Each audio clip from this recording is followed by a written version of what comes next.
सबसे पहले तो आपको लोहड़ी की ढेर सारी शुभकामनाएं। जैसे लोहड़ी की अग्नि हर घर में रोशनी और गर्माहट लाती है, वैसे ही आपके जीवन में खुशियां और समृद्धि का उजाला हो।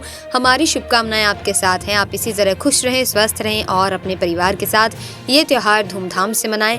हैप्पी लोहड़ी। इसी के साथ देश विदेश में चल रही दिन भर की ताज़ा खबरें, खेल, मनोरंजन और हर क्षेत्र से संबंधित खबरें जानने के लिए जुड़ जाएं हमारे साथ। आज के इस वीडियो के अंत तक जानेंगे दोस्तों हर वो खबर जो देश में सनसनी पैदा कर रही है। तो चलिए बिना वक्त ज़ाया किए शुरू करते हैं आज की ये वीडियो। दोस्तों 1 फरवरी 2025 को वित्त मंत्री निर्मला सीतारमण केंद्रीय बजट पेश करने वाली हैं। ये दिन हर साल की तरह इस बार भी करदाताओं के लिए बहुत अहम होगा। सबसे ज्यादा लोग इसी बात का इंतजार कर रहे होंगे कि इस बार आयकर में कोई राहत मिलेगी या नहीं। आखिर आम आदमी के खर्चे और बचत दोनों पर बजट का सीधा असर पड़ता है। अब देखते हैं कि बजट में क्या क्या सरप्राइज मिलते हैं।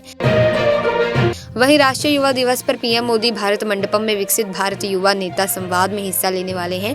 इसमें वो देश भर से आए करीब 3000 युवा नेताओं से बातचीत करेंगे। पीएम ने खुद कहा कि ये कार्यक्रम युवाओं को देश की विकास यात्रा का हिस्सा बनाने की एक अनोखी पहल है। सुनने में काफी दिलचस्प लग रहा है। अब देखते हैं इस बातचीत में क्या खास निकल कर आता है। केंद्रीय गृह मंत्री अमित शाह ने आज एक अहम बयान दिया। उन्होंने बताया कि पिछले 10 सालों में मादक पदार्थों यानी कि नारकोटिक्स की तस्करी के खिलाफ 7 गुना ज्यादा मादक पदार्थ जब्त किए गए हैं।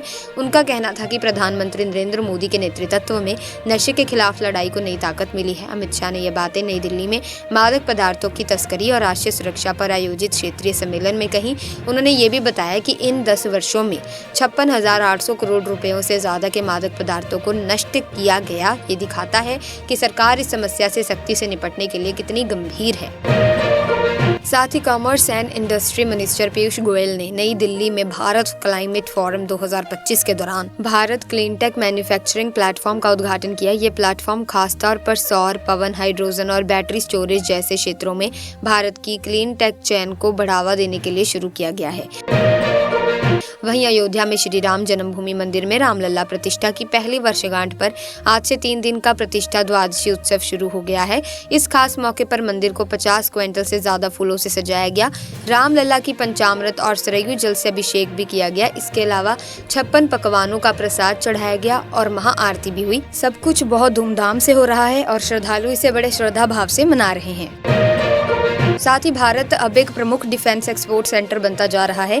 रक्षा मंत्रालय के अखिलेश कुमार मिश्रा ने कल अगरतला में एक जागरूकता स्तर के दौरान बताया कि भारत अब लगभग 100 देशों को घरेलू स्तर पर बने रक्षा उपकरण बेच रहा है।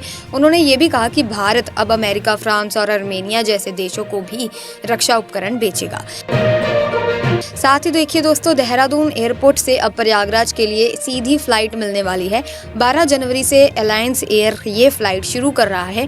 इसका शेड्यूल भी सेट है। 70 सीटों वाला विमान शाम 4 बजे दिल्ली से देहरादून आएगा। फिर यहाँ से उड़कर सीधे श्रद्धालुओं को प्रयागराज छोड़कर वापस दिल्ली चला जाएगा। अभी खबर आई है दोस्तों, इजराइल के प्रधानमंत्री बेंजामिन नेतन्याहू ने गाजा युद्ध विराम को लेकर कुछ प्रगति के संकेत दिए हैं। उन्होंने मोसाद के विदेशी खुफिया एजेंसी के डायरेक्टर को कतर में युद्ध विराम वार्ता के लिए भेजने की अनुमति दे दी है। नेतन्याहू के ऑफिस ने इस बात की पुष्टि की। मतलब शायद अब कुछ बातचीत से हल निकलने की उम्मीद बन रही है। देखते हैं ये वार्ता कितना असर दिखाती है। साथ ही जसप्रीत बुमराह को पीठ में सूजन की समस्या हो गई है, जिसकी वजह से वो चैंपियन ट्रॉफी 2025 के ग्रुप स्टेज मैचों में नहीं खेल पाएंगे।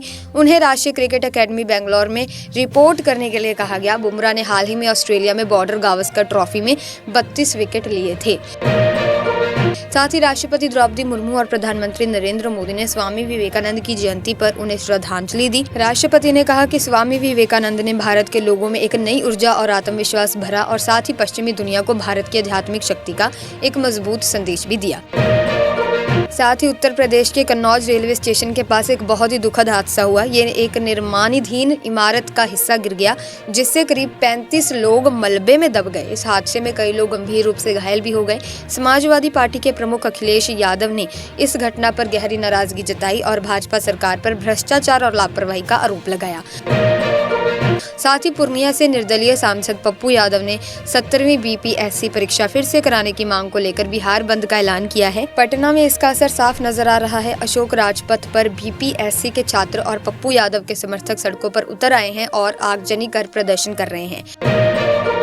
वहीं पंजाब कांग्रेस के नेता और पूर्व प्रदेश अध्यक्ष नवजोत सिंह सिद्धू का एक सोशल मीडिया पोस्ट इन दिनों चर्चा में है। काफी समय से राजनीति से दूर दिख रहे सिद्धू ने वायनाड सांसद प्रियंका गांधी के साथ एक तस्वीर शेयर की, जिसके बाद कई अटकलें लगने लगी। प्रधानमंत्री नरेंद्र मोदी ने 8 जनवरी 2025 को आंध्र प्रदेश में 2 लाख करोड़ रुपए से भी ज्यादा की लागत वाली कुछ बड़ी विकास परियोजनाओं की शुरुआत की और उनका उद्घाटन किया। ये परियोजनाएं राज्य के इंफ्रास्ट्रक्चर, अर्थव्यवस्था और कनेक्टिविटी को मजबूत करने के लिए है। सीधे शब्दों में कहें तो ये योजनाएं आंध्र प्रदेश को और बेहतर बनाने की दिशा में एक बड़ा कदम है। वहीं राष्ट्रपति द्रौपदी मुर्मू और प्रधानमंत्री नरेंद्र मोदी ने तिरुपति में हुई भगदड़ में मारे गए लोगों के लिए गहरा दुख जताया। सोशल मीडिया पर उन्होंने शोक संतप्त परिवारों के प्रति अपनी संवेदनाएं व्यक्त की और घायलों के जल्दी ठीक होने की दुआ की। प्रधानमंत्री नरेंद्र मोदी ने भी मृतकों के परिवारों के प्रति संवेदना व्यक्त करते हुए घायलों के जल्दी स्वस्थ होने की कामना की।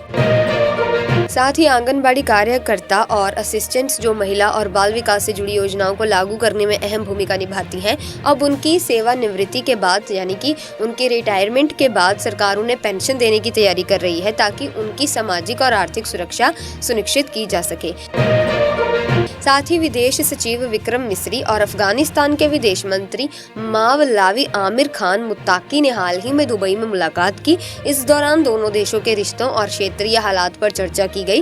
विदेश मंत्रालय के मुताबिक इस बैठक में विदेश सचिव ने दोनों देशों के नागरिकों के बीच संपर्क और अफगानिस्तान के लोगों के साथ भारत की ऐतिहासिक दोस्ती का जिक्र किया। भारतीय वायुसेना प्रमुख air chief marshal AP Singh ने हाल ही में तेजस लड़ाकू विमान की डिलीवरी में हो रही देरी पर अपनी चिंता जाहिर की। साथ ही उन्होंने चीन और पाकिस्तान की बढ़ती सैन्य ताकत के बारे में भी बात की।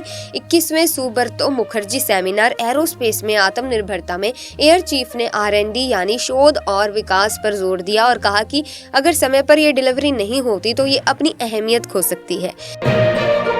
भीषण ठंड ने हालात और भी खराब कर दिए हैं। अब दोस्तों, बांदा में 3, महोबा में 2 और चित्रकूट में 1 व्यक्ति की मौत हो गई। महोबा के खरेला के पूपवारा गांव के राज बहादुर सिंह खेत में फसल की रखवाली करने गए थे। रात को बहुत ठंड लगने की वजह से वो अचेत हो गए और बाद में जिला अस्पताल में उनकी मौत हो गई। साथ ही भारत के बाजार नियामक ने ओला इलेक्ट्रिक को चेतावनी दी है कि वो अपनी कंपनी से जुड़ी जानकारी सोशल मीडिया पर निवेशकों के सामने शेयर करने से पहले नियामक के पास शेयर करें। इससे ओला इलेक्ट्रिक के लिए समस्याएं बढ़ सकती हैं। वहीं RBI ने एक नया आदेश जारी किया है जो ग्राहकों के हक में है। अगर बैंकों या वित्तीय कंपनियों ने किसी ग्राहक की शिकायत का समय पर समाधान नहीं किया तो उन्हें हर दिन 100 रुपए का मुआवजा देना होगा। ये नया फरमान 30 दिन के भीतर शिकायत का हल न होने पर लागू होगा। मतलब अब अगर बैंक या कंपनी किसी की शिकायत नहीं सुलझाएगी तो ग्राहक को इसका सीधा फायदा होगा। वहीं सत्या नडेला जो माइक्रोसॉफ्ट के CEO हैं, उन्होंने हाल ही में भारत में AI यानी कि आर्टिफिशियल इंटेलिजेंस पर $3 बिलियन का बड़ा निवेश करने का ऐलान किया है। इस पैसे का इस्तेमाल खासतौर पर AI और क्लाउड इंफ्रास्ट्रक्चर को मजबूत करने में होगा। इसके अलावा नए लोगों को AI के लिए ट्रेंड किया जाएगा और अगले 2 साल में इस प्लान को पूरी तरह से लागू कर लिया जाएगा। ये भारत के लिए एक शानदार मौका हो सकता है। अब शहरों में दोस्तों धोखाधड़ी करने वाले बिल्डरों के खिलाफ कार्रवाई शुरू हो रही है। स्थानीय निकाय मंत्री विपुल गोयल ने बढ़ती शिकायतों को देखते हुए अधिकारियों को इन बिल्डरों के खिलाफ सख्त एक्शन लेने का निर्देश दिया है। वहीं मैन्युफैक्चरिंग एंड सर्विस सेक्टर्स के खराब प्रदर्शन के कारण इस साल देश की अर्थव्यवस्था की वृद्धि दर थोड़ी धीमी हो सकती है, लेकिन मौजूदा कीमतों पर GDP की वृद्धि दर बढ़कर 9.7% तक पहुंच सकती है। पिछले साल ये दर 9.6% थी। वहीं देखिए दोस्तों, गणतंत्र दिवस के दौरान दिल्ली के रेलवे स्टेशनों पर सुरक्षा को ध्यान में रखते हुए 23 से 26 जनवरी तक पार्सल बुकिंग सेवा बंद रखने का फैसला लिया गया है। इसका मतलब है कि इस दौरान आप दिल्ली रेलवे स्टेशन से पार्सल बुक नहीं कर पाएंगे और ना ही कोई पार्सल रिसीव कर पाएंगे। महाकुंभ 2025 में इस बार कुछ फिल्मी सितारे भी आध्यात्मिक अनुभव लेने के लिए संगम की रेती पर पहुंचेंगे। सदी के महानायक अमिताभ बच्चन, आलिया भट्ट, रणवीर कपूर और राखी सावंत जैसे बड़े नाम गंगा, यमुना और सरस्वती के संगम में डुबकी लगाने के लिए आ रहे हैं। इन सितारों के लिए आरामदायक शिविर तैयार किए जा रहे हैं। ये सितारे पौष पूर्णिमा से संगम में पहुंचना शुरू करेंगे। साथ ही हिमाचल में इस साल के अंत तक पंचायत चुनाव होने वाले हैं और इसके लिए राज्य चुनाव आयोग ने तैयारियां शुरू कर दी हैं। राज्य चुनाव आयुक्त अनिल कुमार खाची ने इस संबंध में प्रधान सचिव शहरी विकास विभाग देवेश कुमार और सचिव पंचायती राज एवं ग्रामीण विकास विभाग राजेश शर्मा के साथ बैठक की। प्रधानमंत्री नरेंद्र मोदी जम्मू कश्मीर में सोनमर्ग सुरंग का उद्घाटन करने जा रहे हैं। ये वो सुरंग है जो श्रीनगर और सोनमर्ग को जोड़ते हुए लेह के रास्ते हर मौसम में कनेक्शन बनाए रखेगी। सबसे बढ़िया बात यह है कि पीएम वहां जाकर खुद सुरंग बनाने वाले श्रमिकों से मिलेंगे। ये सुरंग करीब 12 किलोमीटर लंबी है और इसे बनाने में 27 करोड़ रुपए से ज्यादा का खर्च आया है। वहीं रक्षा मंत्री राजनाथ सिंह ने एक जबरदस्त बात कही। उनका कहना है कि 2047 तक भारत को एक विकसित देश बनाने में हमारे युवाओं की बहुत बड़ी भूमिका होगी। उन्होंने साफ कहा है कि युवाओं की नई सोच और काम करने का तरीका ऐसा है जो भारत को दुनिया में एक अलग पहचान दिलाएगा। प्रयागराज में महाकुंभ की शुरुआत हो रही है दोस्तों, और पहला अमृत स्नान पौष पूर्णिमा के दिन होगा। इसके लिए सारी तैयारियां पूरी हो चुकी हैं। महाकुंभ में आने वाले श्रद्धालुओं के लिए जगह जगह घने जंगल भी बनाए गए हैं। इसका मकसद ये है कि वहां आने वाले लोगों को एकदम शुद्ध हवा और सेहतमंद माहौल मिल सके।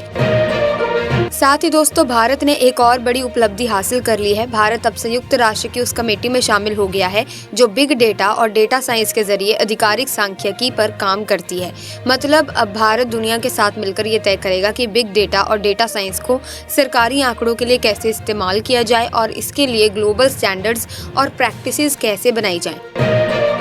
साथ ही ओम बिरला जी ने ब्रिटिश द्वीप में राष्ट्रमंडल देशों के संसद अध्यक्षों और पीठासीन अधिकारियों की बैठक की। इस बैठक में उन्होंने बताया कि भारत में कृषि, financial technology and mechanical intelligence जैसे क्षेत्रों में काफी बदलाव हो रहे हैं। इसके अलावा श्री बिरला ने ये भी कहा कि क्लाइमेट चेंज, आतंकवाद और साइबर अपराध जैसी चुनौतियों से निपटने के लिए जरूरी है कि संसद और अधिक प्रभावी समावेश और पारदर्शी बनाए, यानी कि ट्रांसपेरेंसी लेकर आए। और इस बार अगले साल राष्ट्रमंडल देशों का सम्मेलन भारत में होगा। खबरों का सिलसिला दोस्तों इस वीडियो में यूं ही चलता रहेगा, लेकिन आप किस राज्य से हमारी इस वीडियो को देख रहे हैं, कमेंट सेक्शन में अपने राज्य का नाम जरूर लिख दें। इसी के साथ मणिपुर के कामजोंग जिले में कुछ गड़बड़ हो गई। वहां लोगों की भीड़ ने असम राइफल्स के अस्थायी कैंप पर हमला कर दिया और उसे तोड़फोड़ कर ध्वस्त कर दिया। असल में ये लोग लकड़ी के परिवहन पर लगे बैन और कथित उत्पीड़न से नाराज थे। हमला करने वाले लोग नगा बहुल इलाके यानी कासोंग खुल्लेन ब्लॉक के थे। माहौल थोड़ा तनावपूर्ण हो गया था, पर अब देखते हैं कि प्रशासन इसे कैसे संभालता है। वहीं आप और कांग्रेस के बीच जो खींचतान चल रही है वो गठबंधन के लिए सही नहीं लग रही। आम आदमी पार्टी ने साफ कर दिया है कि वो दिल्ली विधानसभा चुनाव अपने दम पर लड़ेगी। इसके बाद कांग्रेस ने भी अरविंद केजरीवाल पर आरोप लगाने शुरू कर दिए। अब लोग ये सवाल करने लगे हैं कि INDIA गठबंधन की एकजुटता का क्या होगा। अगर ये पार्टियां आपस में ही उलझती रहीं तो क्या ये बड़े मुद्दों पर एक साथ खड़ी हो पाएंगी? थोड़ा सोचने वाली बात है। साथ ही हरियाणा में अब पंचायतों और जिला परिषदों में पिछड़ा वर्ग B, BCB को भी आरक्षण मिलने वाला है, ठीक पिछड़ा वर्ग A, BCA की तरह। लेकिन फर्क इतना है कि BCA को जहां 8% आरक्षण दिया जाएगा, वहीं BCB को 5% आरक्षण मिलेगा। वैसे नगर निगम, नगर परिषद और नगर पालिकाओं में BCB के लिए पहले से ही 5% सीटें आरक्षित है। अब इसे पंचायत स्तर पर भी लागू कर दिया गया है। चलो ये भी एक अच्छी बात है कि दोनों वर्गों को उनका हक मिल रहा है। साथ ही आरा के बाबा लंगटनाथ धाम को अब सड़क मार्ग से जोड़ने की तैयारी शुरू हो गई है। बीडीओ कर्पूरी ठाकुर ने पहल करते हुए गढ़ा गांव से बाबा लंगटनाथ धाम तक एक संपर्क मार्ग बनाने की सिफारिश जिलाधिकारी तन्या सुल्तानिया से की है। सोचो अगर ये रास्ता बन जाता है दोस्तों, तो यहाँ धार्मिक और सांस्कृतिक गतिविधियाँ और बढ़ेंगी। यूपी सरकार ने अब एक परिवार एक पहचान के तहत लोगों को फैमिली आईडी देना शुरू कर दिया है। इसका मतलब ये है कि हर परिवार का एक लाइव डेटा तैयार किया जाएगा। इसके जरिए राज्य और केंद्र सरकार की जितनी भी योजनाएं हैं उनका सीधा फायदा इन परिवारों तक पहुंच जाएगा। अब सरकार की तरफ से लोगों को इसके बारे में जागरूक भी किया जा रहा है ताकि सभी इसका लाभ उठा सके। सुनने में ये स्कीम काफी सही लग रही है। वहीं दिल्ली में विधानसभा चुनाव का माहौल जोर पकड़ने लगा है। चुनाव आयोग ने जैसे ही चुनाव की तारीखों का ऐलान किया, वैसे ही आम आदमी पार्टी, बीजेपी और कांग्रेस तीनों ने अपनी तैयारियां तेज कर दी हैं। अब कांग्रेस ने बड़ी चाल चली है। उन्होंने राहुल गांधी की जनसभा कराने की तैयारी शुरू कर दी है। सुनने में आ रहा है कि ये जनसभा काफी बड़ी होगी। देखना होगा कि ये चुनाव जंग और कितनी दिलचस्प होती है। साथ ही दोस्तों अब ऐसा लग रहा है कि इस बार 26 जनवरी को गणतंत्र दिवस पर इंडोनेशियाई राष्ट्रपति प्रबोवो सुबियांटो हमारे मुख्य अतिथि हो सकते हैं। हालांकि भारत सरकार ने इस बार में अब तक कोई ऑफिशियल अनाउंसमेंट नहीं किया है। इधर ये भी चर्चा हो रही है कि अगर वो भारत आते हैं तो उसके बाद वो पाकिस्तान का दौरा भी कर सकते हैं। अब देखते हैं कि फाइनल कंफर्मेशन कब तक होता है, लेकिन ये जरूर है कि अगर ऐसा हुआ तो इसे कूटनीति के जरिए से काफी दिलचस्प माना जाएगा। इसी के साथ आज की वीडियो में बस इतना ही। अगर वीडियो इन्फॉर्मेटिव लगी है तो आप इस वीडियो को लाइक करें, शेयर करें, चैनल को सब्सक्राइब करके बेल आइकन को प्रेस कीजिए ताकि नए वीडियोस की अपडेट आपको मिलती रहे। मिलेंगे जल्दी, तब तक के लिए थैंक्स फॉर वॉचिंग।